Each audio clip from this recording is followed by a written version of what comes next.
Boa noite. Boa noite. Boa noite. Dizem que eu falo muito rápido, eu não sei se é verdade, tem que treinar mais isso, enfim. Pole-pole. Pole-pole? O que é isso? Pole-pole significa devagar. É uma expressão em Swahili que eu aprendi subindo o Kilimanjaro. Kilimanjaro é o topo da África. Fica entre o Quênia e a Tanzânia. E exatamente essa língua, Swahili, que é falada nesses conjuntos de países do leste da África, tem essa expressão, pole-pole. E era o principal mantra, praticamente, o grande argumento dos guias que eles falavam, pole-pole, pole-pole, significa vá devagar, porque a montanha é muito grande, a altitude é intensa, ela derruba os mais afoitos, os que querem subir mais rápido. E ele fala, quem tem mais dificuldade aqui, normalmente, é o garotão cheio de disposição, que acha que vai vencer a montanha, vai subir com velocidade, está bem preparado para isso e não pega o seu tempo de aclimatação. Ele vai muito rápido e acaba tendo dificuldades. Mais do que, eventualmente, um cidadão mais velho, que está ciente das suas dificuldades, das suas eventualmente incapacidades, mas que vai passo a passo, pole a pole, devagar, e consegue progredir ao longo do tempo, enfim, fazer as atividades que estão previstas. Quando eu fui, era uma excursão, assim, não exige técnicas de escalada, tá? Depois até fiz alguma coisa de escalada particular aqui no Rio, mas o Kilimanjaro não exige esse tipo de técnica, é só uma caminhada muito difícil, no sentido de que exige muito do físico, do condicionamento, da parte cardiovascular, respiratória. A gente chega quase a 6.000 metros de altitude, 5.800 e muito. Então aquela coisa, quem acompanha futebol sabe, ar rarefeito, não tem oxigênio, o corpo não responde aos estímulos que você coloca. E aí é uma experiência, assim, a primeira vez que eu passei por isso foi na Bolívia, enfim, quando eu viajei aqui, mas lá no Kilimanjaro você vê uma montanha, um trecho curto, que no nível do mar, isso é bastante fácil, isso é trivial, e lá você simplesmente não consegue realizar, ou não consegue realizar com a mesma desenvoltura. Uma coisa que aqui é simples, por exemplo, um lance de escadas, na altitude é muito mais complicado. Você faz, mas você tem que ir pole-pole, você tem que ir devagar. Nessa excursão que eu fiz, era uma equipe grande, a gente contratou, fui eu e um amigo meu, esse amigo meu é diplomata brasileiro morando na Namíbia, um pouco mais ao sul, e aí um outro amigo nosso também já tinha ido, é uma coisa que eu sempre quis fazer, e a gente contratou uma agência, acabamos escolhendo uma agência eventualmente mais cara, porque esse outro amigo nosso já tinha ido, sabia que era uma agência politicamente correta, que pagava melhor aos guias, aos carregadores, porque lá também essa atividade turística tem muitas opções de agência, só que muitas delas pagam mal aos guias, à equipe toda. Então, por exemplo, na excursão que a gente foi um pouco mais cara, mas um carregador da nossa excursão eventualmente ganhava mais do que até alguns guias de outras excursões.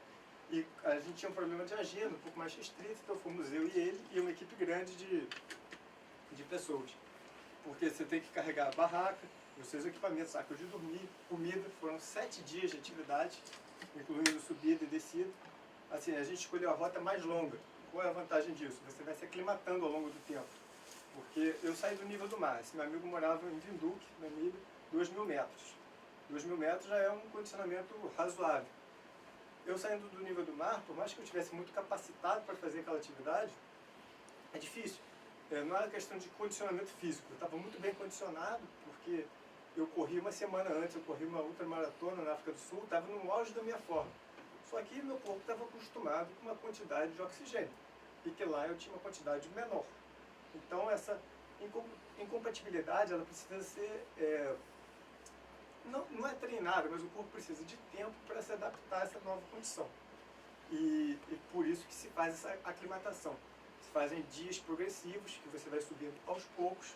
Você começa lá com 3.000 metros, que já é bastante intenso, vai a 4.000, uma prática bastante comum. Você sobe um pouquinho durante o dia, dorme num lugar mais baixo, que aí o corpo vai se adaptando. É uma prática clássica assim, de adaptação para altitude. Você sobe, desce, que aí o corpo vai se acostumando com aquela nova condição.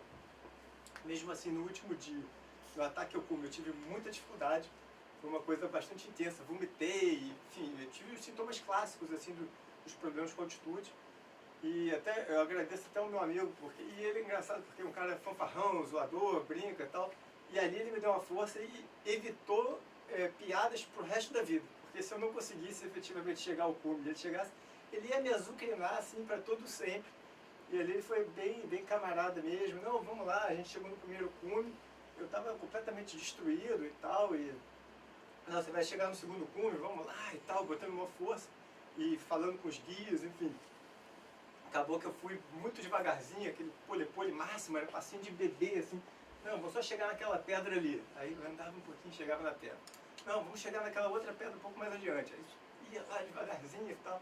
E o esforço era intenso, assim, é engraçado, porque até a memória da coisa não é tão nítida, assim, porque o teu corpo pede para você ir embora dali.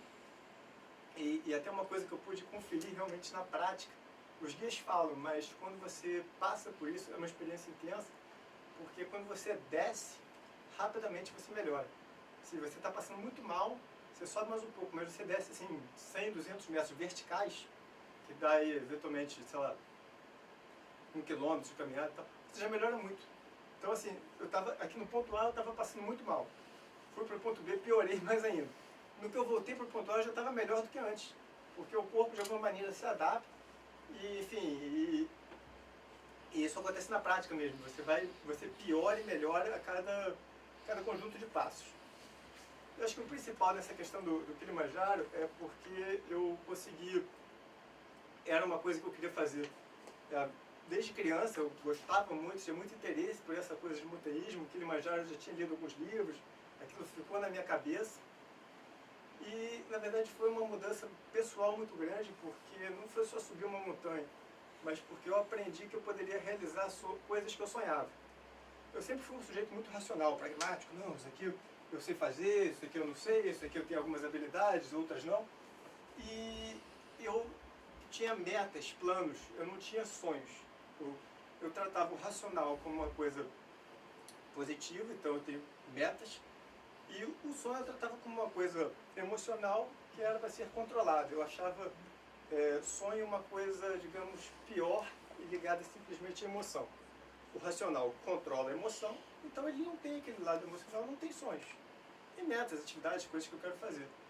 E depois de um turbilhão de coisas que aconteceu comigo em 99, em 2009, 2011, eu aprendi que eu posso ter direito a sonhar e realizar algumas coisas. Outras não, outras podem ficar na categoria de sonhos simplesmente. Mas eu posso, eventualmente, pegar essa categoria de sonhos que agora eu sei que existe, transformar na prática em coisas como em planos, metas, coisas mais concretas. Foi assim na primeira maratona e foi assim também no Kilimanjaro. Essa fica a minha reflexão para vocês. Podemos sonhar, devemos sonhar e podemos transformar alguns sonhos em realidade. Obrigado, gente.